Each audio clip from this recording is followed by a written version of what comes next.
I'd like to yield to my friend from Colorado, our Assistant Democratic Leader, Representative Joe Neguse. Well, first, let me say, Mr. Speaker, that we are so grateful to the ranking member for his steadfast leadership, leading the Veterans Affairs Committee, and of course, his leadership with respect to the PACT Act. I couldn't be more grateful to the colleagues that I have the privilege of serving with in the House Democratic Caucus, whom the country will hear from tonight, many of whom are veterans. People like Representative DeLuzio, Representative Carbajal, individuals who have given a great deal to our country, made countless sacrifices, and now are leading the charge here in Congress to protect our veterans. I couldn't be more grateful to people like Dr. Raul Ruiz, whose leadership year after year making the case for the Congress to treat this particular issue with the urgency that it deserves, ultimately culminated in the PACT Act.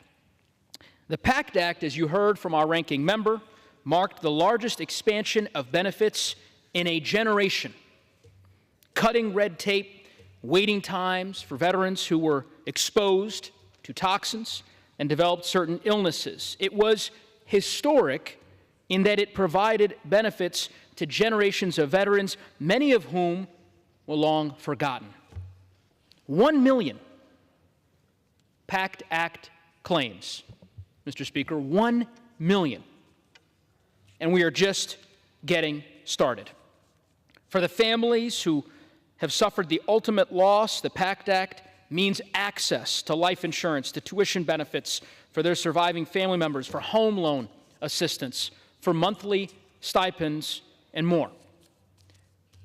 Mr. Speaker, you will hear from Mr. Jim Costa and Mr. Tim Kennedy and so many other members of our caucus the same admonition, which is that we have to do everything in our power to provide for the families of fallen service members.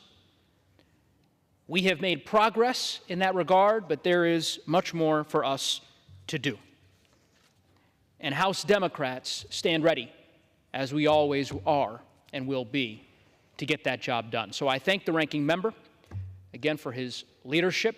I thank the members of the House Democratic Caucus for their leadership, and I look forward to making more progress in the days, months, and years ahead. And I yield back to the ranking member.